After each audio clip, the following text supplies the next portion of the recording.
एक और कंपनी जो 3 से 7 नवंबर के बीच अपना आईपीओ ला रही है, that is ESAF small finance bank. तो चलिए फिर सीधा पॉइंट पे आते हैं एंड शुरू करते हैं। तो सबसे पहले तो ईसेफ स्मॉल फाइनेंस बैंक के बारे में जान लेते हैं। ESAF small finance bank limited establish हुआ था 1992 में, मतलब 1992 में ये फॉर्म हुआ था। उसके बाद ये क्या प्रोवाइड करती है services? Banking and lending facilities provide करती है। किनको प्रोवाइड करती है? Rural and semi urban areas में जो unbanked and under banked customer segment है उनको प्रोवाइड करती है। ठीक है, सो अनबैंक्ड का मतलब क्या होता है मैं आपको बताता हूँ। Rural areas and semi urban areas में बहुत सारे ऐसे लोग रहते हैं जिनके पास कोई बैंक अकाउंट ही नहीं है, तो उनको अनबैंक कहा जाता है। तो उनको ना ये अवेयरनेस फैलाती है उनके बैंक अकाउंट्स खोलने में, उनको लेंडिंग सर्विसेज प्रोवाइड करती है कि अगर उनको अपने छोटे मोटे बिजनेस के लिए, एग्रीकल्चर के लिए, किसी भी चीज के लिए लोन चाहिए तो उसको हेल्प करती है। और अंडर बैंक कस्टमर्स का मतलब होता है उनके पास बैंक अकाउंट तो है, सेविंग्स बैंक अकाउंट, बट उनको है ना उन सर्विसेज का कोई मतलब वो उपयोग नहीं कर रहे हैं। तो कल जाके अगर उनको कोई लोन चाहिए या उनको बैंक में पैसा डालना है, उनको क्या इंटरेस्ट मिलेगा और लोन कैसे टाइप का उनको चाहिए, सारी अवेयरनेस फैलाने में मदद करता है स्मॉल फाइनेंस बैंक। और आरबीआई इसको बैक क्यों करता है स्मॉल फाइनेंस बैंक को? बिकॉज ये छोटे छोटे बैंक्स का है ना, ये सेमी अर्बन और रूरल एरियाज में जाके फाइनेंशियल इंक्लूजन कर सकते हैं, लोगों के बीच में बता सकते हैं कि आप लोन ले सकते हो, आप अपने बिजनेस को अच्छा बना सकते हो। फार्मर्स को ये बोल सकते हैं कि आप एग्रीकल्चर लोन लेके अपना एग्रीकल्चर एक्टिविटीज अच्छे से करिए। ठीक है, ये बहुत इंपॉर्टेंट चीज है फाइनेंशियल इंक्लूजन होना in rural and semi urban areas, क्योंकि सेमी अर्बन एरियाज और रूरल एरियाज जो है ना वो काफी ज्यादा परसेंटेज हमारे इंडियन जीडीपी का अकाउंट करता है। ठीक है, सो यहाँ पर फाइनेंशियल इंक्लूजन होना बहुत इंपॉर्टेंट है। थर्ड पॉइंट आता है हमारा कि जून 30 2023 तक जो हमारा फाइनेंशियल ईयर का जो फर्स्ट क्वार्टर है, तो कंपनी ने जो भी लोन्स कस्टमर्स को प्रोवाइड किए rural and semi urban areas में, वो कंबाइंड है ना 62.97% का टोटल लोन पोर्टफोलियो का। सो अगर कोई कंपनी, जैसे ये कंपनी, अगर टोटल लोन पोर्टफोलियो इनका 100 रुपए का है, तो उसमें से अप्रॉक्स 63% इन्होंने rural and semi urban areas के कस्टमर्स को प्रोवाइड किया है लोन्स। ठीक है, which is a very good sign. और 71.71% के जो इनके बैंकिंग के ब्रांचेस हैं वो भी semi urban and rural areas में ही लोकेटेड है, वो भी स्ट्रेटेजिकली। ऐसे ही नहीं कि कहीं भी एक दो बैंक बाजू बाजू में बना दिया, स्ट्रेटेजिकली कहाँ रिक्वायरमेंट है वहां पर इन्होंने 70% से भी ज्यादा बैंकिंग ब्रांचेस अपनी ओपन किया है semi urban and rural areas में। ठीक है, अब हम बात करते हैं कि हमने देख लिया कि क्या क्या कर रहे हैं, लेकिन इनका प्राइमरी प्रोडक्ट ऑफरिंग क्या है as a bank, small finance bank, क्या क्या ऑफर करते हैं, कैसे टाइप की लोन्स प्रोवाइड करते हैं या जो भी है। सो सबसे पहला आता है माइक्रो लोन्स। अब माइक्रो फाइनेंस लोन्स या अदर माइक्रो लोन्स का मतलब ये होता है कि कुछ हजारों रुपए का लोन प्रोवाइड करना टू द कस्टमर्स। लाइक जैसे भी कोई फार्मर है उसको थोड़ा कम पैसे की जरूरत है, लाइक 5,000 से 10,000 रुपए की। ठीक है, तो वैसे टाइप का भी लोन्स प्रोवाइड करते हैं ये। रिटेल लोन्स प्रोवाइड करते हैं जैसे कि gold loan, mortgages, personal loan अगर किसी को चाहिए या व्हीकल लोन चाहिए तो ये सब भी प्रोवाइड करते हैं ये। थर्ड आता है एमएसएमई लोन। एमएसएमई होता है micro small medium enterprises, medium term enterprises. तो ये जो बिजनेसेस होते हैं छोटे मोटे, उनको भी लोन्स प्रोवाइड करते हैं ताकि ये अपनी बिजनेस एक्टिविटीज प्रॉपरली कर पाए और इंडियन जीडीपी में और बेटर कंट्रीब्यूट कर पाए। फोर्थ आता है लोन्स टू फाइनेंशियल इंस्टीट्यूशन। ये फाइनेंशियल इंस्टीट्यूशंस को भी लोन देते हैं। And the last one is agriculture loan, जो आपको पता ही है कि कितनी नीड होती है for farmers in rural areas, जहां पर अगर एक बार उनकी फसल खराब हो गई और उन्होंने जो मेहनत की थी, जो पैसा लगाया था वो बर्बाद हो गया, तो एटलीस्ट उनको दोबारा से रिवाइव करने के लिए अपने आप को लोन की जरूरत पड़ जाती है कभी कभी। ठीक है, तो इस बैंक का अगर प्रेजेंस देखा जाए ना, तो ईसा स्मॉल फाइनेंस बैंक के है ना 700 प्लस बैंकिंग आउटलेट्स है, जिसमें 59 business correspondent operated banking outlets है एंड 767 कस्टमर सर्विस सेंटर्स है।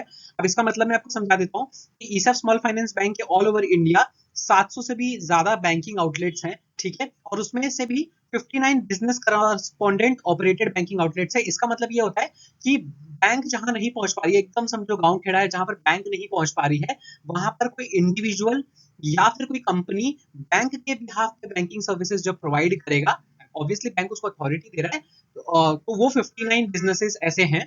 एंड 767 कस्टमर सर्विस सेंटर्स भी हैं, जिसमें कस्टमर्स जाके अपनी बैंकिंग रिलेटेड या कोई भी लोन रिलेटेड या कोई भी क्वेरी होगा बैंक को लेके, तो वो वहां पर जाके अपना सॉर्ट आउट कर सकते हैं। अपार्ट फ्रॉम दैट, अगर हम इनके कस्टमर बेस को देखें ईसैप स्मॉल फाइनेंस बैंक को, तो ये बहुत हैवी कस्टमर बेस को एज एन इंडिविजुअल्स ये कर रहे हैं, सर्व कर रहे हैं। तो 7.15 मिलियन इंडिविजुअल्स को वो अब तक सर्व करे जून 30 2023 तक, और अभी नवंबर 2023 चल रहा है, तो अब तक तो काफी और भी बढ़ गया होगा। और अगर मैं इसको 7.15 मिलियन को अगर मैं नंबर्स में बताऊं आपको, 71,50,000 इंडिविजुअल्स को ये लोग as a customer service provide कर रहे हैं, मतलब उनके कस्टमर्स हैं। एंड ये जितने भी कस्टमर्स हैं ना, इसका जो सबसे ज्यादा हिस्सा होगा ना वो साउथ इंडिया से है, क्योंकि कंपनी के जो ऑपरेशंस है, कंपनी के सबसे ज्यादा जो आउटलेट्स है स्ट्रेटेजिकली लोकेटेड, वो सबसे ज्यादा साउथ इंडिया में है, which is a bad sign for the company, because अगर समझो इनके सबसे ज्यादा आउटलेट्स केरला एंड तमिलनाडु में है, ठीक है, एंड कल जाके केरला और तमिलनाडु में कोई नेचुरल डिजास्टर आता है या कोई पॉलिटिकल टर्मोइल आता है जहां पर पॉलिटिक्स का कुछ इम्पैक्ट पड़े, तो इस कंपनी को मेजर नुकसान हो सकता है। ठीक है गाइस, अब तक ये तो हमें पता चल गया है कि एक स्मॉल फाइनेंस बैंक है, स्मॉल फाइनेंस बैंक क्या क्या काम करती है, बट एज एन इंडस्ट्री जितने भी स्मॉल फाइनेंस बैंक्स है वो अब तक एज एन इंडस्ट्री कैसा परफॉर्म किया हुआ है उन्होंने, या उनसे एक्सपेक्टेशंस क्या है फ्यूचर में परफॉर्म करने का, क्योंकि एज एन इन्वेस्टर हमें पता होना चाहिए कि जिस कंपनी में हम इन्वेस्ट करने जा रहे हैं वो कौन सी इंडस्ट्री से है, उस इंडस्ट्री का आगे का 10 साल का या 5 साल का फ्यूचर ग्रोथ कैसा एक्सपेक्टेड है, सो दैट हम उसमें से भी बेस्ट कंपनी चुन के अपने लिए इन्वेस्ट करें, सो दैट हमारा जो इन्वेस्टमेंट अमाउंट है वो अच्छे रिटर्न्स जनरेट कर पाए, बिकॉज हमारा एट द एंड यही गोल है ना कि हम जो भी इन्वेस्टमेंट कर रहे हैं उससे हमें वेल्थ जनरेट हो, हम रिटर्न्स अच्छे बना पाए, करेक्ट। सो इंडस्ट्री ओवरव्यू की तरफ जाते हुए पहला पॉइंट ये आता है कि जो फाइनेंशियल ईयर 24 शुरू हुआ है उसका जो पहला क्वार्टर था जो 30 जून 2023 को खत्म हुआ, तो ऐसा देखा गया कि स्मॉल फाइनेंस बैंक्स ने मिलकर अपना जो असेट अंडर मैनेजमेंट एयूएम जो उन्होंने अचीव किया है वो 1900 बिलियन रुपीस से भी ज्यादा है। 1900 billion rupees is not a small amount guys as for small finance banks, उन्होंने इतना अचीव किया। ऊपर से ये भी कहा जा रहा है कि 2023 से 2025 के बीच में जो इंडस्ट्री है वो 22 से 24% की केगर के हिसाब से ग्रो करेगी, और ये डबल डिजिट में वो भी 22 से 24% के बीच में ग्रो करना is not an easy task. And अगर ऐसा एक्सपेक्टेशन है इसका मतलब इंडस्ट्री अच्छा फेज में है और ग्रोइंग फेज में है, ठीक है। लेकिन उसी के साथ अगर देखा जाए कि ये जो कंपनी स्मॉल फाइनेंस बैंक है जब अपने कस्टमर्स को rural and semi urban areas में सर्व करने जाते हैं तो देखा गया है कि ग्रोथ वहां पर काफी स्लो है। स्लो होने का मतलब है कि बहुत कम परसेंटेज से वो अभी तक बढ़ा है, ठीक है। सो एक एक करके मैं आपको समझाता हूँ। सबसे पहला अगर हम मार्च 2018 से जून 30 2023 तक देखें, मतलब मार्च 18 से 23 5 साल के बीच में अगर हम देखें इस लास्ट 5 ईयर्स के बीच में, तो क्रेडिट शेयर जो सेमी अर्बन एरियाज में बढ़ा है वो सिर्फ 12 to 13% से बढ़ा है, जबकि इंडस्ट्री का 22 से 24% का बताया जा रहा है कि ग्रो होने का चांसेस है अगले 2 सालों में, लेकिन ये सिर्फ 12 to 13% से बढ़ा है। प्लस रूरल एरियाज जो जीडीपी का इंडियन जीडीपी का जो 47% अकाउंट करती है, मतलब पूरा इंडिया का जो जीडीपी है उसका 47% रूरल एरियाज अकाउंट करती है, उनको सिर्फ 8% ऑफ टोटल बैंकिंग क्रेडिट मिला है। मतलब अगर इंडिया में 100 रुपए का बैंकिंग क्रेडिट दिया गया, एग्जाम्पल दे रहा हूँ, 100 रुपए का अगर बैंकिंग क्रेडिट दिया गया तो सिर्फ रूरल एरियाज को 8% का ही बैंकिंग क्रेडिट दिया गया है। तो अभी भी ये जो 92% का गैप है रूरल एरियाज के लिए वो भी बहुत बड़ा मार्केट है स्मॉल फाइनेंस बैंक्स के लिए। तो एक अच्छी इंडस्ट्री ग्रोथ और अच्छे स्मॉल फाइनेंस बैंक्स अगर अच्छे से काम करते हैं, ज्यादा प्रॉब्लम्स में नहीं पड़ते हैं, अगर अपने नॉन परफॉर्मिंग असेट्स को मतलब होने नहीं देते हैं ज्यादा, तो ऑटोमेटिकली उनकी फ्यूचर बहुत अच्छी है स्मॉल फाइनेंस बैंक्स की। एंड आरबीआई भी ध्यान देता है इन सब पे, ठीक है। So this showcases a substantial market opportunity for both banks and non-banking financial companies। खाली बैंक्स के लिए ही नहीं कि ये रूरल एरियाज या सेमी अर्बन एरियाज में सिर्फ इनके लिए ही अपॉर्चुनिटी, अगर कोई नॉन बैंकिंग फाइनेंशियल कंपनी भी जाना चाहती है, जैसे कि बजाज फाइनेंस के बारे में आपने सुना होगा। बजाज फाइनेंस एक बैंक नहीं है बट वो भी लोन्स प्रोवाइड करती है, राइट। तो अगर वो भी वहां पर जाना चाहे या आगे जाके कोई और भी नॉन बैंकिंग फाइनेंशियल कंपनी आती है और ये सब सारे एरियाज को कवर करती है, तो इनके पास बहुत बड़ा मार्केट अपॉर्चुनिटी बाकी है। जैसे कि मैंने आपको बताया 92% अभी भी क्रेडिट देना बाकी है रूरल एरियाज में, सिर्फ 8% का अभी तक दिया गया है। तो अब ईसेफ स्मॉल फाइनेंस बैंक की अगर फाइनेंशियल्स के बारे में बात करूं तो ईसेफ स्मॉल फाइनेंस बैंक ने अपने रेवेन्यू अच्छे से ग्रो किए हुए हैं पिछले लास्ट 3-4 सालों में, एंड इवन इनका प्रॉफिट आफ्टर टैक्स भी काफी अच्छा परफॉर्म किया हुआ है, अच्छा इनका बड़ा है, ठीक है। सो मैं उसको आपको एक बार ग्राफ के थ्रू बताता हूँ। सबसे पहले हम रेवेन्यू की बात करेंगे जो करोड़ में लिखा है, ध्यान दीजिएगा। सो 21 से लेकर 23 के बीच में इन्होंने कैसा ग्रो किया सबसे पहले देखते हैं। तो 21 में फाइनेंशियल ईयर 21 में 1768.42 करोड़ इन्होंने अर्न किया था, जो बढ़कर फाइनेंशियल ईयर 22 में 2147.51 करोड़ हुआ, एंड फाइनेंशियल ईयर 23 में एक हैवी जंप मिला जो कि है 3141.57 करोड़। एंड अगर सिर्फ आप 20 फाइनेंशियल ईयर 24 का फर्स्ट क्वार्टर जो जून 23 तक का अगर आप अमाउंट देखें तो 991 करोड़ उन्होंने ऑलरेडी अर्न कर लिया है। तो अगर हम फाइनेंशियल ईयर 22 से लेकर 23 को देखें, सो रेवेन्यू इंक्रीज्ड बाय 46.29% बिटवीन मार्च 2022 से 23 के बीच में, मतलब एक साल के अंदर अगर इन्होंने 46% का रेवेन्यू ग्रोथ दिया है, which is not a bad sign, it is a very good sign, ठीक है।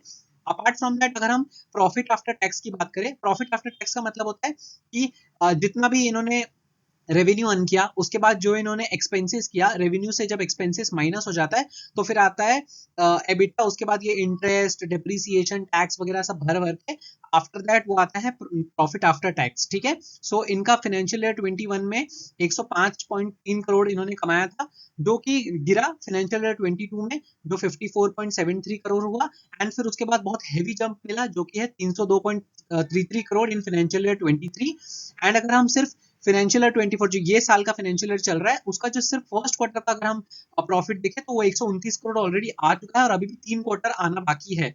तो 3 क्वार्टर का अगर हम देखें तो आराम से इस बार 300 करोड़ पार हो जाएगा। ठीक है, सो अगर हम फाइनेंशियल ईयर 22 से 23 एक साल की बात करें प्रॉफिट आफ्टर टैक्स की, तो 452.39% से वो बढ़ा है, which is a very good sign. अभी मैंने आपको रेवेन्यू तो बता दिया, प्रॉफिट आफ्टर टैक्स बता दिया। रेवेन्यू क्या होता है, होप सब कुछ समझता है राइट, कि बैंक्स जो अपना बिजनेस करते हैं तो इनका मेन बिजनेस क्या होता है, लोन्स देके उससे इंटरेस्ट जनरेट करना, राइट, इंटरेस्ट से पैसे कमाना। सो वो रेवेन्यू उनका हो गया। ठीक है, तो जो मेन बिजनेस से जब आप पैसे कमाते हो, जो आपका मेन बिजनेस है, सो वो उसको रेवेन्यू बोलते हैं। और उस रेवेन्यू में से एक्सपेंसेस वगैरह माइनस करके, टैक्स, इंटरेस्ट, डेप्रिसिएशन सब माइनस करके जो आपके पास अमाउंट बचता है वो होता है प्रॉफिट आफ्टर टैक्स, जो आपका रियल प्रॉफिट होता है। ठीक है, अब इन दोनों के अलावा भी मैं आपको चीजें बताना चाहता हूँ फाइनेंशियल्स में, जैसे कि असेट्स या एबिटा मार्जिन इनका क्या रहा है। ठीक है, सो उसके लिए नेक्स्ट स्लाइड पे चलते हैं। और भी अगर हम असेट्स के बारे में बात करें तो कंपनी ने अपने असेट्स को 14.21% से बढ़ाया है 2022 से 23 के बीच में। ठीक है, मतलब एक साल में इन्होंने 14.21% से अपने असेट्स को भी बढ़ाया है, जो हम 3 साल का बीच देखेंगे। एंड इन्होंने जो एबिटा बढ़ाया है, एबिटा का फुल फॉर्म होता है earnings before interest, tax, depreciation and amortisation. जो इसको इसके बाद जब आप टैक्स वगैरह सब भर देते हो, ये सब भर देते हो, उसके बाद ही प्रॉफिट आफ्टर टैक्स आता है। तो ये बीच का फेज है, रेवेन्यू माइनस एक्सपेंसेस के बाद एबिटा ही आता है, एंड इसके बाद ये सारे भरने के बाद आपका प्रॉफिट आफ्टर टैक्स निकलता है, जो हमने लास्ट स्लाइड में देखा। तो इनका एबिटा भी 184.47% से बढ़ा था 2022 से 23 के बीच में। तो 2021 में इनके पास 12,338.65 करोड़ का असेट्स था, जो कि बढ़ के 17,000 करोड़ हो गया, 17,700 करोड़। एंड उसके बाद वो 2023 में 20,223 करोड़ का हो गया है। एंड फाइनेंशियल ईयर 24 का फर्स्ट क्वार्टर की अगर बात करें तो 20,795 करोड़ है, जो मे भी अगले 3 क्वार्टर के बाद और भी बढ़ जाए। रेवेन्यू मैंने आपको ऑलरेडी बता दिया था कि 1768 से 3,141 करोड़ बढ़ गया है। प्रॉफिट आफ्टर टैक्स भी मैंने आपको बता दिया था। एंड इवन इनका नेटवर्थ भी हर साल बढ़ता ही जा रहा है। ठीक है, एंड इनका रिजर्व भी 902 करोड़ 2021 में था, आज इनके पास जो रिजर्व्स हैं वो 1389 करोड़ 1389.62 करोड़ है, which is a very good sign. And guys, borrowing पे आपको टेंशन लेने की जरूरत नहीं है, क्योंकि देखो बैंक्स का बिजनेस ही होता है बोरोइंग करना, राइट।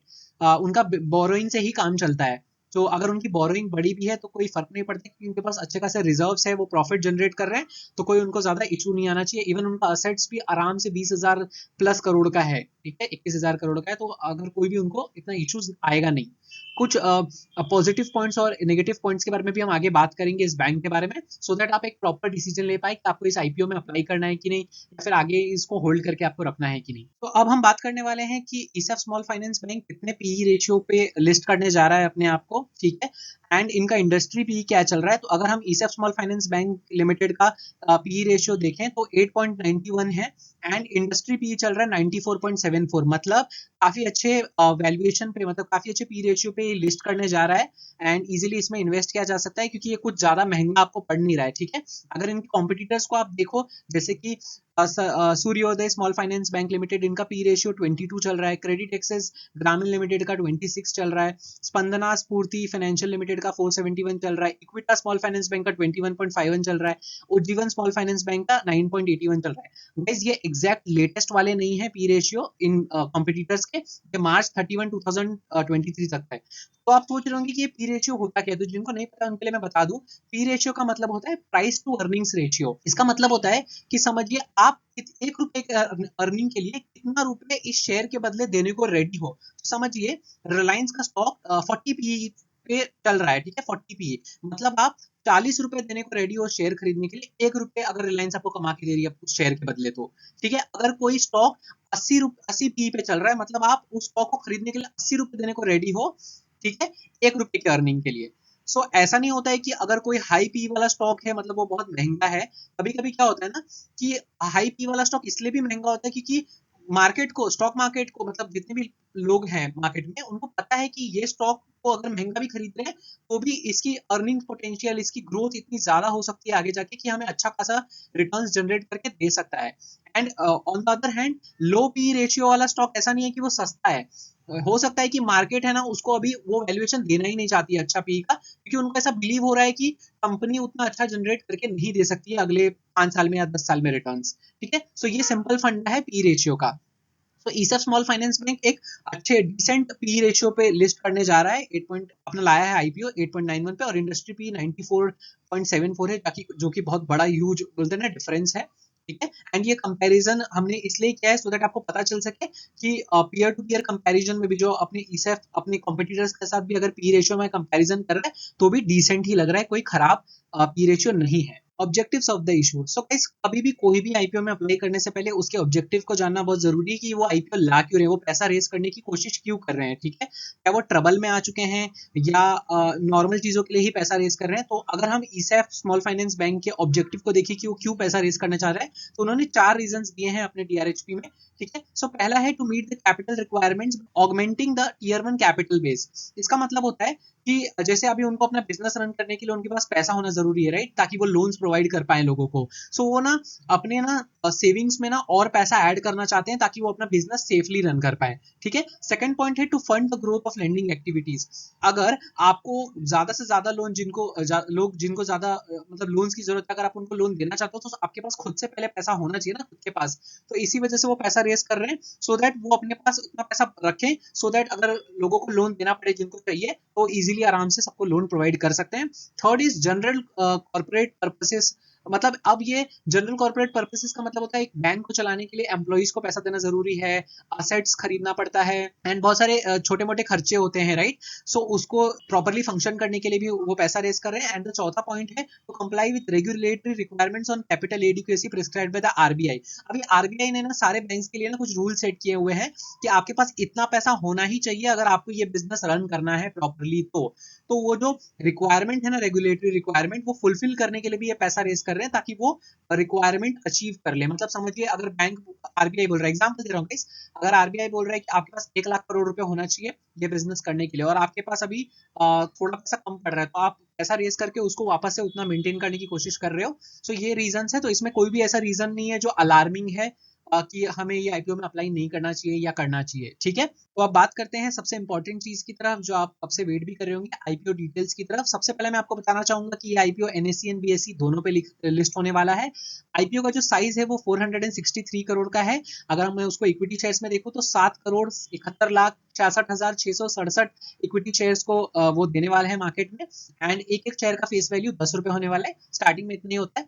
एंड आईपीओ का जो डेट होने वाला है तो 3 नवंबर 2023 से लेकर 7 नवंबर 2023 के शाम के 5 बजे तक ये आप आईपीओ में अप्लाई कर सकते हैं। ठीक है, एंड प्राइस बैंड जो होने वाला है 57 रुपीज से 60 रुपीज और शेयर के पर इक्विटी शेयर का होने वाला है। मतलब आप 57 रुपीज पर इक्विटी शेयर के हिसाब से भी अप्लाई कर सकते हैं, 58, 59 एंड 60 के हिसाब से भी अप्लाई कर सकते हैं। मेरा सजेशन रहेगा आप हायर प्राइस बैंड मतलब ₹60 पर इक्विटी शेयर के हिसाब से अप्लाई कीजिएगा, सो दैट आपको अलॉटमेंट मिलने के चांसेस ज्यादा रहे। एक लॉट अगर आप लेते हैं तो 250 इक्विटी शेयर्स आपको लेने होंगे, तो 250 इक्विटी शेयर्स मल्टीप्लाई अगर आप 60 के हिसाब से लगाते हैं तो आपको 15,000 रुपए इन्वेस्ट करना होगा। मेरा सजेशन आपको यही रहेगा कि अगर आप थोड़ा ज्यादा इन्वेस्ट भी करना चाहते हैं, लाइक 1 लाख रुपए इन्वेस्ट करना चाहते हैं, तो एक ही डीमैट अकाउंट से मत कीजिएगा। अगर आपके 2-3 फैमिली मेंबर्स के पास डीमैट अकाउंट है तो हर एक से एक एक लॉट लगाइएगा, बिकॉज ये आईपीओ के ओवर सब्सक्राइब होने के चांसेस ज्यादा हैं। एंड हेंस आपको फिर अलॉटमेंट मिलेगा कि नहीं मिलेगा उसकी गारंटी नहीं रहेगी। तो एक एक लॉट लगा दीजिए, मे बी आपके 3 में से कोई एक अकाउंट में आपको अलॉटमेंट मिल जाए। आईपीओ का जो कोटा है उसमें क्यूआईबी के लिए 19.41% का कोटा है, एचएनआई हाई नेटवर्थ इंडिविजुअल्स के लिए 14.56% एंड रिटेल जैसे कि हम जैसे कॉमन पब्लिक के लिए 33.97% का कोटा है हमारे लिए। तो ठीक ठाक चांस है कि हमें मिल जाए। एंड सबको मिलेगा कि नहीं मिलेगा मैं नहीं कह सकता, बट ट्राई करने में क्या जा रहा है।